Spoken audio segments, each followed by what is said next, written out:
ओम शांति, ओम शांति, ओम शांति। आज बाबा को 13-10-2020 को साकार मुरली छ। सारमा, मीठे बच्चे, बाबा आए हैं तुम्हें घर की राह बताने।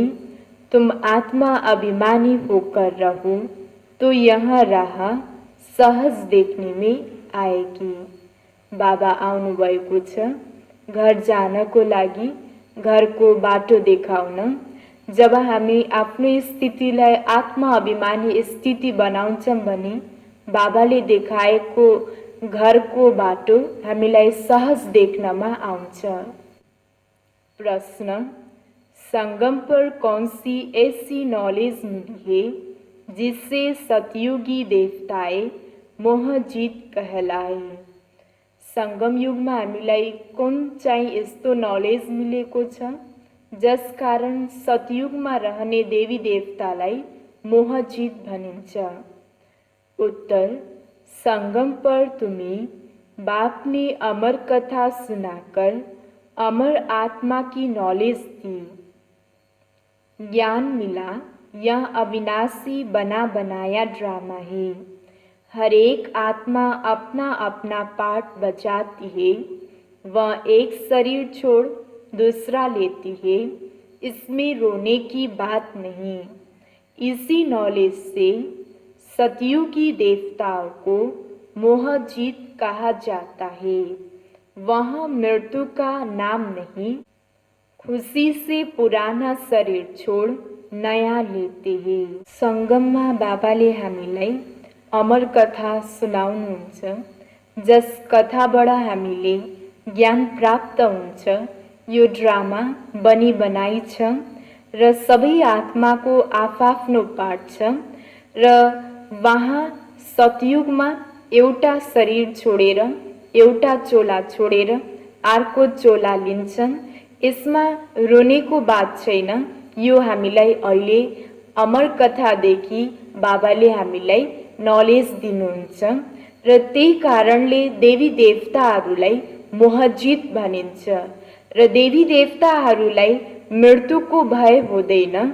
वहाँहरूले देवी देवताहरूले खुसीको साथ एउटा शरीर छोडेर अर्को शरीर, नयाँ शरीर लिनेको खुसीमा रहनुहुन्छ।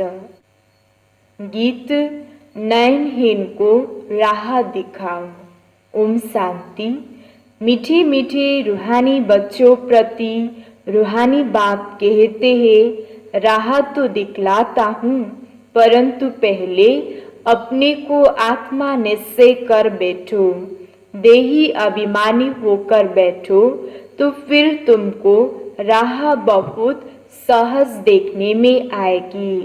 भक्ति मार्ग में आधा कल्प ठोकरें खाए है। भक्ति मार्ग की अथाह सामग्री है। अब बाप ने समझाया है, बेहद का बाप एक ही है। बाप कहते हैं, तुमको रास्ता बता रहा हूँ। दुनिया को यह भी पता नहीं कौन सा रास्ता बताते हैं। मुक्ति, जीवन मुक्ति, गति सदगति का। मुक्ति कहा जाता है शांति धाम को। आत्मा शरीर बिगर कुछ भी बोल नहीं सकती। कर्मेंद्रियों द्वारा ही आवाज होता है। मुख से आवाज होता है। मुख न हो तो आवाज कहाँ से आए? आत्मा को यह कर्मेंद्रिया मिली है कर्म करने के लिए।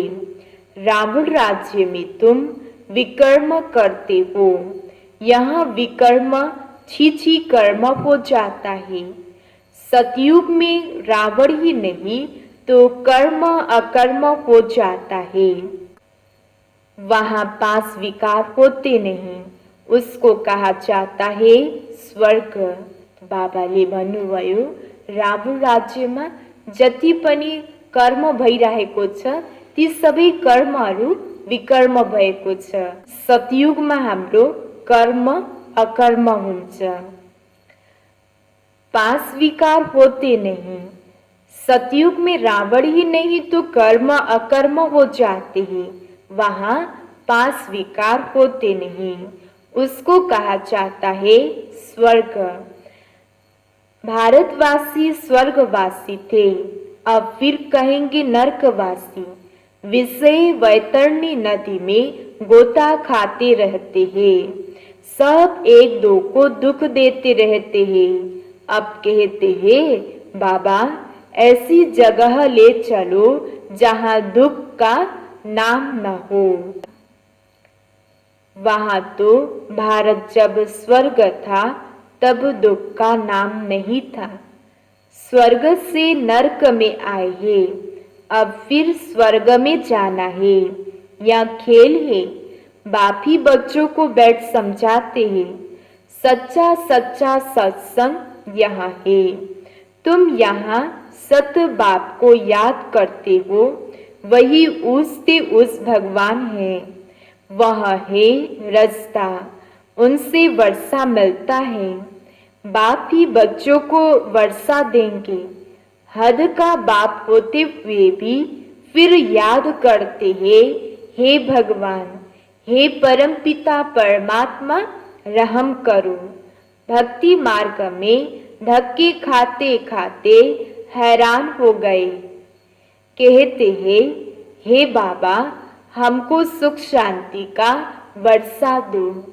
हद को बाप लौकिक बुआ सबैको आफआफ्नो हुँदा पनि बेहदको पितालाई सबैले याद गर्छन्, ताकि आत्माको आफ्नो साथ गुण छ, सुख शान्ति आनन्द यो सबै भगवानदेखि प्राप्त हुन्छ। आत्माहरूलाई थाहा छ, त्यही भएर परम पिता परमात्मालाई सबैले याद गर्छन्, सबै आत्माहरूले याद गर्छन्। यह तो बाप ही दे सकते हैं, सो भी 21 जन्म के लिए हिसाब करना चाहिए। सतयुग में जब इनका राज्य था तो जरूर थोड़े मनुष्य होंगे।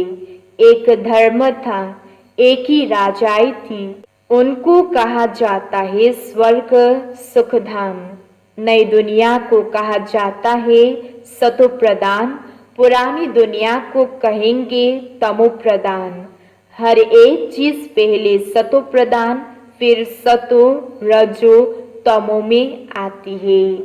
छोटे बच्चों को सतो प्रदान कहेंगे। छोटे बच्चों को महात्मा से भी ऊंच कहा जाता है। महात्माएं तो जन्म लेते हैं, फिर बड़े होकर विकार का अनुभव करके घरबार छोड़ भागते हैं।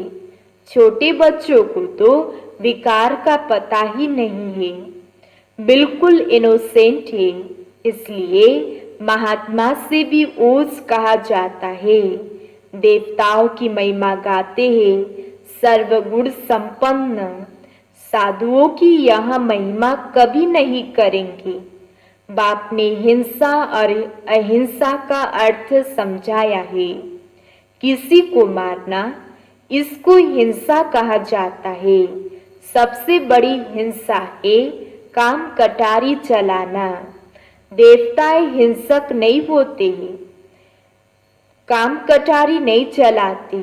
बाप कहते हैं, अब मैं आया हूँ तुमको मनुष्य से देवता बनाने। देवता होते हैं सतयुग में। यहाँ कोई भी अपने को देवता नहीं कह सकते। समझते हैं हम नीच पापी विकारी हैं, फिर अपने को देवता कैसे कहलाएंगे। इसलिए हिंदू धर्म कह दिया है। वास्तव में आदि सनातन देवी देवता धर्म था। हिंदू तो हिंदुस्तान से निकला है, उन्होंने फिर हिंदू धर्म कह दिया है। तुम कहेंगे हम देवता धर्म के हैं तो भी हिंदू में लगा देंगे। कहेंगे हमारे पास कलम ही हिंदू का है। पतित होने के कारण अपने को देवता नहीं कह सकते। अभी तुम जानते हो हम पूज्य देवता थे, अब पुजारी बने हैं। पूजा भी पहले सिर्फ शिव की करते हैं, फिर बेविचारी पुजारी बने। अब बाप एक है, उनसे वर्षा मिलता है। बाकी तो अनेक प्रकार की देवियां आदि है, उनसे कोई वर्षा नहीं मिलता है। इस ब्रह्म से भी तुमको वर्षा नहीं मिलता है। एक है निराकार बाप, दूसरा है साकारी बाप। साकारी बाप होते हुए भी हे भगवान, हे परम पिता परमात्मा कहते रहते हैं। लौकिक बाप को ऐसे नहीं कहेंगे तो वर्षा बाप से मिलता है। पति और पत्नी हाफ पार्टनर होते हैं तो उनको आधा हिस्सा मिलना चाहिए। पहले आधा उनका निकला, पहले आधा उनका निकाल बाकी आधा बच्चों को देना चाहिए। परंतु आजकल तो बच्चों को ही सारा धन दे देते हैं। कोई कोई का बहुत मोह होता है, समझते हैं हमारे मरने बाद बच्चे ही हकदार रहेगा। आजकल के बच्चे तो बाप के चले जाने पर माँ को पूछते भी नहीं। कोई कोई मातृ स्नेह होते हैं, कोई फिर मातृद्रोही होते हैं। आजकल बहुत करके मातृद्रोही होते हैं, सब पैसा उड़ा देते हैं। धर्म के बच्चे भी कोई कोई ऐसे निकल पड़ते हैं जो बहुत तंग करते हैं। आज बच्चों ने गीत सुना, कहते हैं बाबा हमको सुख का रास्ता बताओ जहाँ चैन हो। रावण राज्य में तो सुख हो न सके, भक्ति मार्ग में तो इतना भी नहीं समझते कि शिव अलग है, शंकर अलग है। बस माथा टेकते रहो, शास्त्र पढ़ते रहो। अच्छा, इनसे क्या मिलेगा? कुछ भी पता नहीं। सर्व की शांति का, सुख का दाता तो एक ही बाप है। सतयुग में सुख भी है तो शांति भी है। भारत में सुख शांति थी, अब नहीं है। इसलिए भक्ति करते दर दर धक्के खाते रहते हैं। अभी तुम जानते हो शांतिधाम सुखधाम में ले जाने वाला एक ही बाप है। बाबा हम सिर्फ आपको ही याद करेंगे, आपसे ही वर्षा लेंगे। बाप कहते हैं देह सहित देह के सर्व संबंधों को भूल जाना है, एक बाप को याद करना है, आत्मा को यहाँ ही पवित्र बनना है। याद नहीं करेंगे तो फिर सजाए खानी पड़ेगी, पद भी भ्रष्ट हो जाएगा। इसलिए बाप कहते हैं याद की मेहनत करो। आत्माओं को समझाते हैं और कोई भी सत्संग आदि ऐसे नहीं होगा जहाँ ऐसे कहे हे रूहानी बच्चे, यहाँ है रूहानी ज्ञान जो रूहानी बाप से ही बच्चों को मिलता है। रूह अर्थात निराकार, शिव भी निराकार है ना। तुम्हारी आत्मा भी बिंदी है, बहुत छोटी, उनको कोई देख न सके सिवाय दिव्य दृष्टि के। दिव्य दृष्टि बाप ही देते हैं। भगत बेट हनुमान गणेश आदि की पूजा करते हैं, अब उनका साक्षात्कार कैसे हो?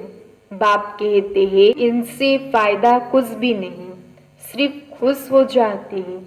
पाप तो फिर भी करते हैं, मिलता कुछ भी नहीं। पढ़ाई बिगड़ कुछ बन थोड़े सकेंगे।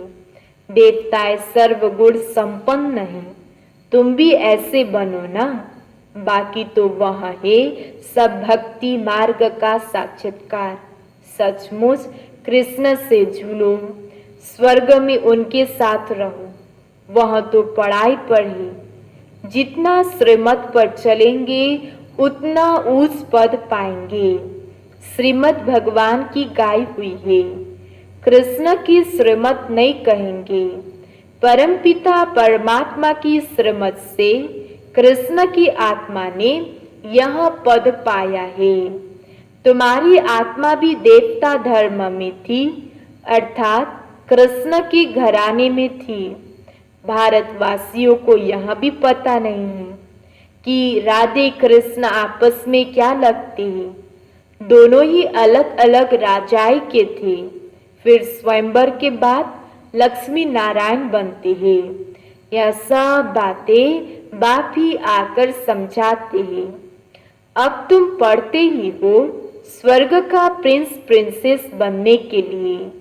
प्रिंस प्रिंसेस का जब स्वयंवर होता है तब फिर नाम बदलता है। तो बाप बच्चों को ऐसा देवता बनाते हैं। अगर बाप की श्रीमत पर चलेंगे तो तुम हो मुख वंशावली और वह है कुक वंशावली। वह ब्राह्मण लोग हथियाला बांधते हैं। वह ब्राह्मण लोग हथियाला बांधते हैं काम चिता पर बिठाने का। अभी तुम सच्ची सच्ची ब्राह्मणिया काम चिता से उतार ज्ञान चिता पर बैठने हथेलियां बांधते हो तो वहां छोड़ना पड़े। यहाँ के बच्चे तो लड़ते झगड़ते पैसा भी सारा बर्बाद करते हैं। आजकल दुनिया बहुत गंद है। सबसे गंदी बीमारी है बाइस्कोप। अच्छे बच्चे भी बाइस्कोप में जाने से खराब हो पड़ते हैं। इसलिए बीके को बाइस्कोप में जाना मना है। हाँ, जो मजबूत है उनको बाबा कहते हैं वहाँ भी तुम सर्विस करो। उनको समझाओ यह है हद का बाइस्कोप। एक बेहद का बाइस्कोप भी है। तो बेहद के बाइस्कोप से ही फिर यहाँ हद के झूठे बाइस्कोप निकले हैं। अभी तुम बच्चों को बाप ने समझाया है मूल वतन जहाँ सभी आत्माएं रहती है, फिर बीच में है सूक्ष्म वतन, यहाँ है साकार वतन।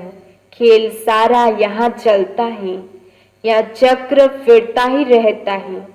तुम ब्राह्मण बच्चों को ही सुदर्शन चक्रधारी बनना है, देवताओं को नहीं। परंतु ब्राह्मणों को यहाँ अलंकार नहीं देते हैं क्योंकि पुरुषार्थी है। आजकल आज अच्छा चल रहे हैं, कल गिर पड़ेंगे, इसलिए देवताओं को दे देते हैं। कृष्ण के लिए दिखाते हैं सुदर्शन चक्र से अकासुर बकासुर आदि को मारा। अब उनको तो अहिंसा परमो धर्म कहा जाता है, फिर हिंसा कैसे करेंगे। यहाँ सब है भक्ति मार्ग की सामग्री। जहाँ जाओ शिव की लिंग ही होगा, सिर्फ नाम इतने अलग अलग रख दिए हैं। मिट्टी की देवियां कितने बनाते हैं, श्रृंगार करते हैं, हजारों रुपया खर्च करते हैं। उत्पत्ति की फिर पूजा करेंगे, पालना कर फिर जाए डुबोते हैं। कितना खर्च करते हैं गुड़ियों की पूजा में, मिला तो कुछ भी नहीं। बाप समझाते हैं यह सब पैसे बर्बाद करने की भक्ति है, सीढ़ी उतरते ही आए। बाप कहते हैं तो सबकी चढ़ती कला होती है। तुमको शांतिधाम सुखधाम में ले जाते हैं, पैसा बर्बाद करने की बात नहीं। फिर भक्ति मार्ग में तुम पैसे बर्बाद करते करते इंसॉल्वेंट बन पड़े हो। सॉल्वेंट इंसॉल्वेंट बनने की कथा बाप बैठ समझाते हैं। तुम इन लक्ष्मी नारायण की डिनाइस्टी के थे ना, अब तुमको नर से नारायण बनने की शिक्षा बाप देते हैं। वो लोग तिजरी की कथा अमर कथा सुनते हैं, हे सब झूठ। तिजरी की कथा तो यह है जिससे आत्मा का ज्ञान का तीसरा नेत्र खुल जाता है, सारा चक्र बुद्धि में आ जाता है। तुमको ज्ञान का तीसरा नेत्र मिल रहा है, अमर कथा भी सुन रहे हो। अमर बाबा तुमको अमर कथा सुना रहे हैं, अमरपुरी का मालिक बनाते हैं। वहां तुम कभी मृत्यु को नहीं पाते। यह तो काल का मनुष्य को कितना डर रहता है, वहां डरने की रोने की बात नहीं। खुशी से पुराना शरीर छोड़ नया ले लेते हैं। यहाँ तो कितना मनुष्य रोते हैं, यह है ही रोने की दुनिया। बाप कहते हैं यहाँ तो बना बनाया ड्रामा है। हर एक आत्मा अपना अपना पार्ट बजाते रहते हैं। यहाँ देवताएं मौजूद थे न। यहाँ तो दुनिया में अनेक गुरु हैं जिनकी अनेक मत मिलती है। हर एक आत्मा की मत अपनी है। एक संतोषी देवी है जिनकी पूजा होती है। अब संतोषी देवियाँ तो सतयुग में ही हो सकती है, यहाँ कैसे हो सकते हैं? सतयुग में देवताएं सदैव संतुष्ट रहते हैं। यहाँ तो कुछ न कुछ आस रहती है, वहाँ कोई आस नहीं होती है। बाप सबको संतुष्ट कर देते हैं।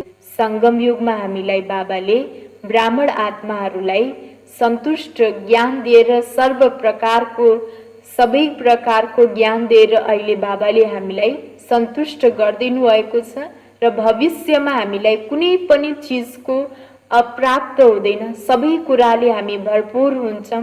देवी देवताहरूलाई कुनै पनि प्रकारको आश हुँदैन। त्यस्तो प्रकारले बाबाले हामीलाई भरपूर गराइदिनुहुन्छ। त्यही भएर देवी देवताहरूलाई संतोषी देवी देवता बनिन्छ। यहाँ तो कुछ न कुछ आस रहती है, वहाँ कोई आस नहीं होती। बाप सबको संतुष्ट कर देते हैं। तुम पदम पति बन जाते हो। कोई अप्राप्त वस्तु नहीं रहती जिनकी प्राप्ति की चिंता हो, वहाँ चिंता होती ही नहीं।